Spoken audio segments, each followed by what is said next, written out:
Nous sommes de purs révolutionnaires. Solitaires, indépendants, orgueilleux et fiers. Aucune force au monde ne pourra salir notre lutte ni épuiser notre volonté. Vos pères se vengeaient comme Tellerian. Et au moins, ils ont tué une cinquantaine des 500 criminels de la liste qu'ils avaient établie. Depuis, plus rien. Votre génération a renoncé. Vous êtes vos propres fossoyeurs. Soyons les héritiers de Tellerian et finissons son œuvre de justice. Justice pour le peuple arménien. J'ai toujours dit que j'étais arménien. Mais je n'ai jamais trahi personne. Je te respecte pour ça. Et pour le reste, tu me méprises.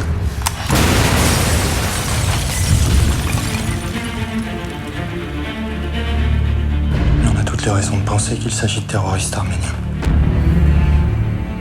Aram a mené à cet attentat. Il est parti rejoindre la lutte armée. À Beyrouth. Je suis arménienne. Je voulais vous demander pardon. Je me fous du peuple arménien. C'est peut-être mon fils qui vous a fait ça. T'as déjà blessé ou tué quelqu'un d'innocent? Tu dois arrêter d'y penser. Les vrais âmes pensent. La plupart des Arméniens sont contre la violence. La plupart sauf votre fils. Qu'est-ce qu'il veut, Gilles Tessier? Il veut parler à Aram. Fais ça pour moi. C'est de la folie.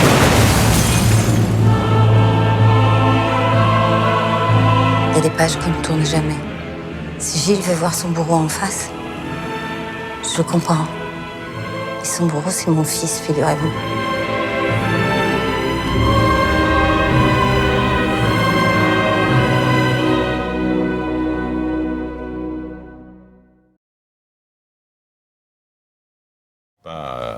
Que Tellerian donc n'est pas coupable d'avoir assassiné Talat Pacha, alors qu'il le revendique haut et fort, même avec des formules, c'est la traduction littérale, hein, il parlait très mal allemand, avec du contentement du cœur, hein, comme il dit, quoi.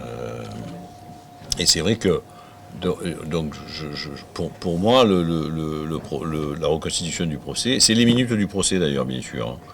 Ça c'est tout à fait. Oui, c'est le procès verbal qui a été publié.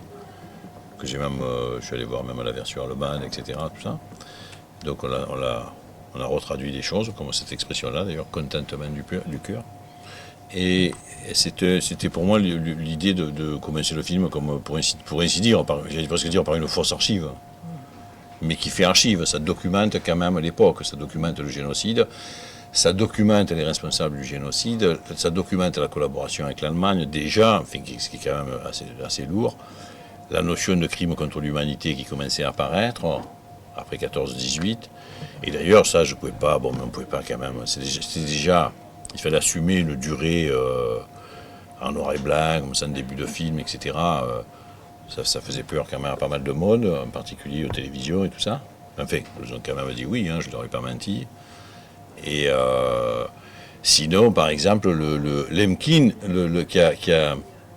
qui a créé la notion, le concept de génocide, en fait, le concept juridique de génocide en 1943, était stagiaire dans ce procès, déjà.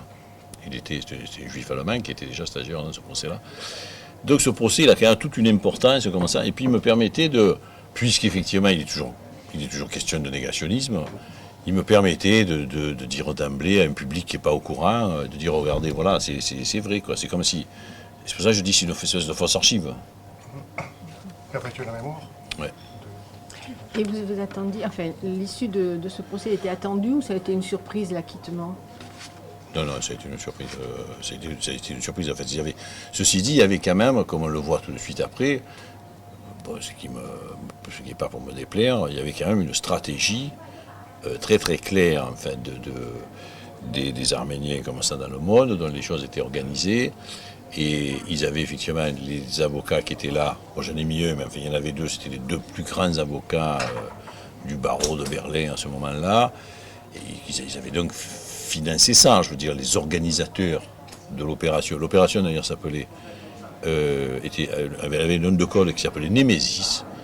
Donc, vengeance et justice, hein, je veux dire, chez les Grecs. L'opération Némésis, donc ils ont effectivement à peu près, je crois, tué une cinquantaine de dignitaires de l'Empire ottoman qui avaient participé au génocide un peu partout dans le monde, en fait. Et c'est vrai que la consigne, c'était quand même, pour Tellerian, il a lâché enfin ça je ne montre pas, mais il a lâché son revolver tout de suite. C'était quasiment une consigne de se faire reprendre, hein, pour effectivement, pour organiser la médiatisation du récit du génocide. Et c'est ce qui se passe d'ailleurs dans ce procès-là magnifiquement, c'est-à-dire que ça devient le procès du type qui est mort. C'est le procès de Talat Pacha, quoi, plus que le procès de Télérian. Donc c'était quand même Alors évidemment, ils étaient ravis que le jury dise non coupable. Mais ça, je crois qu'ils ne doutaient pas. Ils pensaient quand même qu'ils auraient une peine pas très considérable. Et cette tradition, cette stratégie plutôt des procès où on raconte effectivement le génocide, on fait venir les témoins, on convoque les témoins, donc on refait l'histoire. Les Arméniens l'ont refait ça même beaucoup plus tard avec la Zala dans les années 80.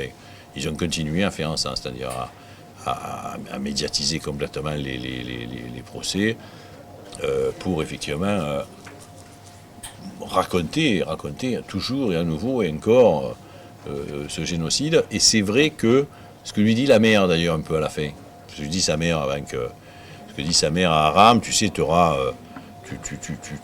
pas une lourde peine. Et c'est vrai que tous les gens qui ont été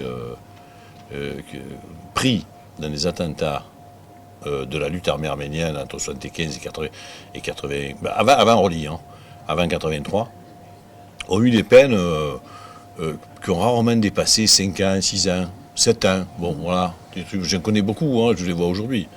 Les gens qui sont, parce qu'ils sont pour beaucoup, beaucoup vivent en Arménie aujourd'hui.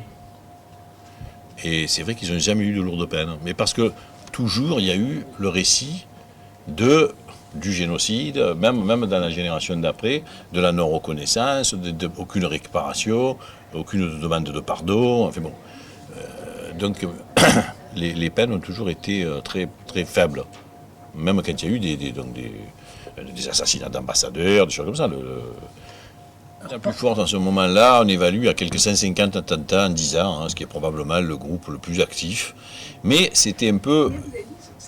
150, oui, dans les 10 ans, entre 75 et 83, donc, puisque 83, tout part un petit peu dans tous les sens. Et c'est vrai que comme ça a été relayé très vite, en fait, je veux dire, à partir d'ailleurs, pas relayé, le mot n'est pas juste, comme après les attentats des tendances dures, d'ailleurs, de l'OLP, etc., tout ça se sont multipliés. Je dis, on a tendance, de loin, avec le recul, à mélanger un peu tout ça, à confondre un peu tout ça, et à avoir oublié qu'effectivement, au fond, c'était en fait peut-être les Arméniens qui avaient débuté ce type de combat. Mais c'est vrai, un lien avec les Palestiniens tout de suite, comme on le montre un peu dans le film. Puis ça se passait à Beyrouth, c'est le moment qui est né à Beyrouth. Oui. Moi, j'appelle ça une cause. Bien sûr. Je crois qu'effectivement, et n'oubliez pas, là aussi le film quand même le dit très clairement, c'était le 3e coup d'État, c'est 10 années de coup d'État, c'est-à-dire que la Turquie à ce moment-là, la Turquie aujourd'hui c'est pas très drôle, mais à ce moment-là c'est une dictature fasciste militaire la Turquie, c'est-à-dire qu'il y a des prisonniers politiques, on tue des gens tous les jours. Donc en tout cas pour les plus conscients d'entre eux, donc quelques amis à moi, je veux dire, j'ai un copain qui était au lycée avec moi, qui est parti dans ce combat-là. C'était très très clairement pour les représentants de ce pouvoir-là étaient des militaires fascistes turcs qui tuaient des gens chez eux. Il y avait quelque chose, et d'ailleurs les Français, pour ce qui est des Français, des Arméniens français, ils se revendiquaient, ils se mettaient en droite ligne du film que j'avais fait avant, ils se mettaient en droite ligne de Manouchian. C'est pas un hasard si j'ai mis son poster dans la chambre, parce que tous ils avaient même d'ailleurs, ils allaient même rencontrer les anciens de la Fiche Rouge qui vivaient toujours, et c'était leur exemple, leur modèle, etc. Tout ça, et ils avaient l'impression effectivement de se battre comme leurs prédécesseurs se battaient contre les nazis. Ils avaient l'impression de se battre contre les nazis. Donc ça, je dis, là, vous voyez, à ce moment-là, en plus on est à 60 ans du génocide, c'est-à-dire il y a encore l'idée de réparation possible, de récupérer des terres du traité de Sèvres. Il y a une idée internationaliste comme ça qui est très à Beyrouth. Parce qu'à Beyrouth, par contre, il y a les brigades rouges, les Basques, les Irlandais, enfin il y a le monde entier à Beyrouth, les Japonais d'ailleurs, la lutte armée japonaise. Il y a absolument tous les représentants de cette idéologie-là, c'est-à-dire une idéologie communiste internationaliste en fait.